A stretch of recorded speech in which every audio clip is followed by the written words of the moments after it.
मृत लोगों को सेल्समैन महीनों से खिला रहा शासकीय दुकान से खाद्यान्न। मामला है रीवा जिले के जवा बीरपुर का, जहां शासकीय उचित मूल्य की दुकान का सेल्समैन विगत 10 महीनों से गांव के 2 मृतकों के साथ ही अन्य तकरीबन दर्जन भर से अधिक परिवारों के नाम पर प्रत्येक माह का खाद्यान्न हजम कर रहा है। मामले की जांच जब रीवा कलेक्टर द्वारा कराई गई तब जाकर इस मामले का खुलासा हुआ है। इस मामले पर पंचायत सचिव को भी जिम्मेदार ठहराते हुए उससे जवाब तलब किया जा रहा है। शासकीय उचित मूल्य की दुकानों पर भ्रष्टाचार किस तरह से हावी है, इस बात को दर्शाती हमारी यह रिपोर्ट देखिए। तो आपको बता दें कि तराई क्षेत्र के जवा स्थित रिमारी सहकारी सेवा समिति के उचित मूल्य की दुकान पर सेल्समैन की मनमानी व भ्रष्टाचार के कारण बीरपुर के रहने वाले हितग्राहियों को सार्वजनिक वितरण प्रणाली के तहत मिलने वाले खाद्यान्न के अलावा शासकीय दुकान में उपलब्ध कराए जाने वाले अन्य सामान नहीं मिल पा रहे हैं। यह खेल दुकानदार द्वारा बरसों से चलाया जा रहा था, जिसका शिकार लगातार ग्रामीण होते रहे। जिंदगी बीत गई, हमारे भैया हमारा लड़का 50 साल हो गए, कुछ नहीं पाना है। मैं न तो पतो खा गए, न कुछ नहीं पाना, बस वन मजदूर को दिखाई दे 8 बीघा तक जमीन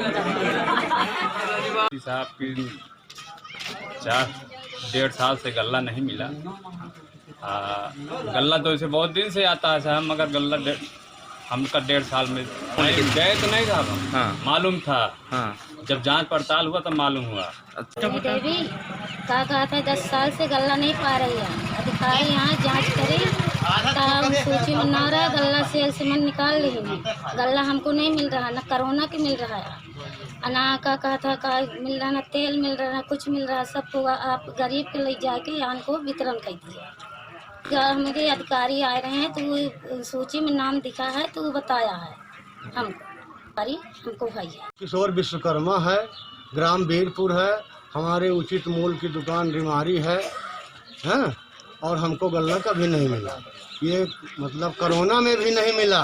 जांच के दौरान हमको जानकारी हुई कि हमको हमारा गल्ला निकलता है, लेकिन मिला नहीं। कोरोना में भी नहीं मिला।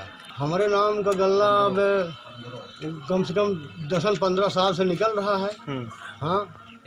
दरअसल यह मामला उस समय सामने आया जब वहीं के एक स्थानीय संगठन के कार्यकर्ता राम नरेश यादव द्वारा इस मामले की तरफ आला अधिकारियों का ध्यान आकृष्ट कराया गया। सेवा सहकारी समिति रिमारी की शासकीय उचित मूल्य दुकान बीरपुर का ये मामला 18/7/2020 को ग्राम बीरपुर में के एक व्यक्ति ने हमारे सामुदायिक कार्यकर्ता समाज चेतना अधिकार मंच के अवधेश कुमार के पास फ़ोन आया और ये बताया गया कि हम लोगों को इस कोरोना वायरस के दौरान एक भी राशन नहीं मिला है, जबकि सरकारें लगातार घोषणाएं करती हैं कि निःशुल्क राशन गरीबों को दिया जाएगा। इस दौरान हमारी टीम के साथियों ने एक टीम बना करके बीरपुर पहुँचे, जहाँ पे बीरपुर गांव में एक एक घर जा कर के राष्ट्रीय खाद्य सुरक्षा कानून 2013 के तहत जानकारी एकत्रित किया, जिसमें पूरे गांव में ये निकल के आया कि 18 माह से किसी एक भी व्यक्ति को 1 किलो राशन नहीं दिया गया था, जिसमें सर्वे के दौरान 26 ऐसे हितग्राही निकले जिन्हें राशन नहीं मिला।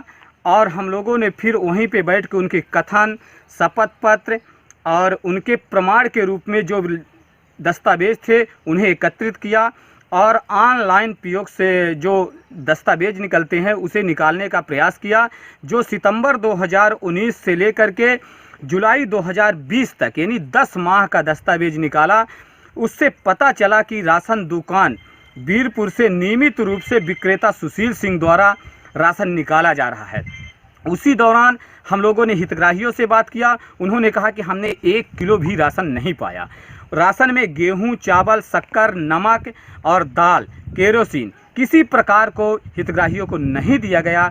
इसकी जानकारी एकत्रित करने के बाद हम लोगों ने 20 तारीख को एक पूरा दस्तावेज, एक रिपोर्ट आवेदन के साथ हमने 21/7/2020 को खाद्य नियंत्रक रीवा के पास पहुँचे, जिन्हें आवेदन दिया और उसकी पूरी विस्तृत जानकारी बताया।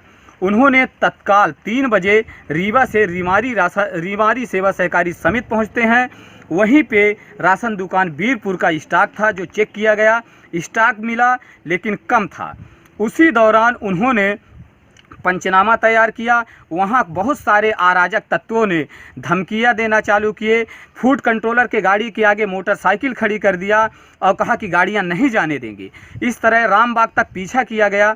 उसके बावजूद हम लोगों ने हार नहीं माना और इस लड़ाई को हम लोगों ने ये सोचा कि गरीबों को किसी तरह से राशन मिलना चाहिए और इस प्रक्रिया को लड़ते रहे और बहुत सारे साथियों ने मदद की और अभी अंतिम में 23/7/2020 को पूरे हितग्राहियों में, उसमें से 21 हितग्राहियों को 95 कुंटल 8 किलो गेहूं और चावल वितरण किया गया है। उसके बाद अभी शक्कर, नमक, दाल, केरोसिन नहीं दिया गया है। इस तरह की अनियमितताएं हैं। गरीबों के जो राशन है वो डकारा जा रहा है। इसमें बहुत सारे मीडिया में भी आया है और ये निश्चित तौर पे हमें विश्वास है कि इस मीडिया के द्वारा हम लोगों के सहयोग इस लड़ाई में गरीबों के साथ में ये खड़े रहेंगे, ये हमारी अपेक्षा है। और साथ ही कल दिनांक 25/7/2020 को जानकारी प्राप्त हुई है मीडिया के द्वारा कि शाम को एसडीएम त्योंथर, तहसीलदार जबा और फूड इंस्पेक्टर रीवा के द्वारा सुशील सिंह के ऊपर एफआईआर दर्ज की गई है और पूर्व में भी पुलिस से इन्होंने मारपीट किया था, वो भी इनके ऊपर मुकदमा कायम है। इस तरह ये अराजक तत्व हैं इनके आसपास घूमते हैं। अभी तक ये इनका कुछ किसी तरह का ये धमकी सड़ाके चलते थे, इस कारण से उजागर नहीं हुआ।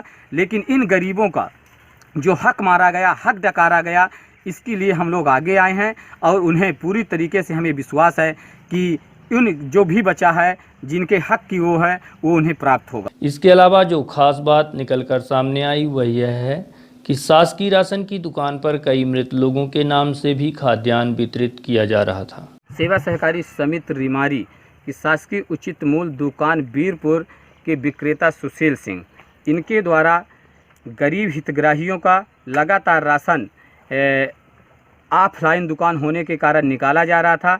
बीच में समुदाय द्वारा सामाजिक कार्यकर्ताओं को जानकारी मिली। उसी दौरान जब जानकारी एकत्रित करने पहुंचे तो उसमें 2 मृतक व्यक्ति मिले, एक केदारनाथ कोल और एक राम शिरोमणि कोल। इनका भी राशन लगातार 1.5 साल से निकाला जा रहा था और जब इनके परिवार से मिले तो वो बोले कि हमारे पिताजी की मृत्यु हो चुकी है, हमें किसी प्रकार का कोई राशन नहीं मिला। उनका मृत्यु प्रमाण पत्र लिया गया। उन्होंने अपना 10 रुपये की स्टाम्प में हलफनामा दिया और अपना कथन दिया और ये कथन फूड इंस्पेक्टर, तहसीलदार जबा और थाना से हीरा सिंह और एक सिपाही की मौजूदगी में लिया गया है। तो इस तरह से ये मृतक व्यक्तियों का भी राशन डकारा गया है जो यहाँ इस दुनिया में नहीं है। तो पूरी तरीके से सेवा सहकारी समिति रिमारी की राशन दुकान बीरपुर में लगातार 1.5 साल से अनियमितताएं चलती रही। अभी जाकर समुदाय द्वारा जब आवाज़ उठाने का प्रयास किया गया तो वो दबाने का पूरा वो किए, तब जाकर के सामाजिक कार्यकर्ता आगे आए और इस आवाज़ को आगे ले गए। तत्कालीन कलेक्टर महोदय का मैं हम सब लोग आभारी हूं जिन्होंने इसे संज्ञान में लेकर के और जांच कराया और उनके ऊपर कार्रवाई करने के लिए आश्वासन दिया है। और कल 25/7/2020 को एफआईआर करने के लिए पनमार थाना में एसडीएम त्योंथर, तहसीलदार जबा, फूड इंस्पेक्टर रीवा और कई अधिकारी वहां मौके पर पहुंचे थे और संभवतः एफआईआर दर्ज होगा। धन्यवाद। मामले की शिकायत कलेक्टर से किए जाने के बाद मामले की गंभीरता को देखते हुए नायब तहसीलदार सतीश सोनी समेत कनिष्ठ आपूर्ति अधिकारी राजेश पटेल द्वारा जांच कराई गई तो सेल्समैन के इस कारनामे की पोल खुली है। इस मामले पर जिला खाद्य नियंत्रक राजेंद्र सिंह ठाकुर द्वारा सेल्समैन सुशील सिंह के खिलाफ एफआईआर कराए जाने के आदेश जारी किए गए हैं। साथ ही ग्राम पंचायत सचिव की भूमिका को भी संदिग्ध मानते हुए जिला पंचायत सीईओ को पत्र लिखा गया है। सेल्समैन द्वारा मृतक समेत 21 परिवारों का लगभग 95 कुंटल खाद्यान्न हजम किया जा चुका है। यह खेल बरसों से चल रहा था, जिसके चलते 1 दर्जन से अधिक हितग्राहियों को उनका हक नहीं मिल पा रहा था। रीवा जिले के जवा तहसील में बीरपुर राशन की दुकान जो सहकारी समिति रिमारी के द्वारा संचालित की जाती है, उसमें अनियमितताओं की एक शिकायत प्राप्त होने पर इसकी जांच कलेक्टर साहब के निर्देशन पर कराई गई और जांच में जो तथ्य पाए उसके अनुसार में ये पाया गया कि ये समिति की दुकान ऑफलाइन चल रही थी और इसमें विक्रेता के अंगूठे से ही मशीन खुल करके और उपभोक्ताओं को राशन वितरण होता था। जांच में वीरपुर पंचायत के ऐसे 20 उपभोक्ता पाए गए जिनको पात्रता पर्ची पंचायत के द्वारा जारी नहीं की गई थी, लेकिन उनका राशन पीओएस मशीन में आ रहा था। राष्ट्रीय खाद्य सुरक्षा अधिनियम के तहत उनको राशन की पात्रता थी, लेकिन इस बाबत पंचायत ने उन उपभोक्ताओं को कोई जानकारी नहीं दी गई और विक्रेता इन उपभोक्ताओं का राशन लगातार निकालता रहा। इसी जांच में यह भी पाया गया कि 2 ऐसे परिवार थे जो मृतक हो गए थे, लेकिन उनका राशन भी विक्रेता निकालते रहा और उनकी जानकारी राशन की उसके परिवारों को नहीं दी गई और ना ही परिवार वालों को राशन दिया गया। इस समूचे प्रकरण की जांच सोनी नायब तहसीलदार और फूड इंस्पेक्टर राजेश पटेल से कराई गई और जांच की रिपोर्ट प्राप्त होने पर कलेक्टर साहब के निर्देशन में संबंधितों के विरुद्ध में कार्रवाई कराने के लिए प्रकरण तैयार किया गया और इस मामले में पुलिस में प्रथम सूचना दर्ज विक्रेता के विरुद्ध में कराए जाने के निर्देश फूड इंस्पेक्टर को दिए गए। पंचायत सचिव की भूमिका भी संदिग्ध थी। उन्होंने उपभोक्ताओं को पात्रता पर्ची उपलब्ध नहीं कराई थी। इस संदर्भ में सीओ जिला पंचायत को कार्रवाई के लिए लिखा गया और राशन दुकान के संदर्भ में अनुविभागीय अधिकारी त्योंथर को राशन दुकान के निलंबन और उसके दूसरे स्थान से वितरण कराए जाने तथा इस प्रकरण में जो शासकीय राशि विक्रेता के द्वारा खुर्द-बुर्द की गई है उसकी वसूली के संदर्भ में भी कार्रवाई के लिए लिखा गया है। इस प्रकार इस मामले में 3 स्तर पर कार्रवाई चल रही है।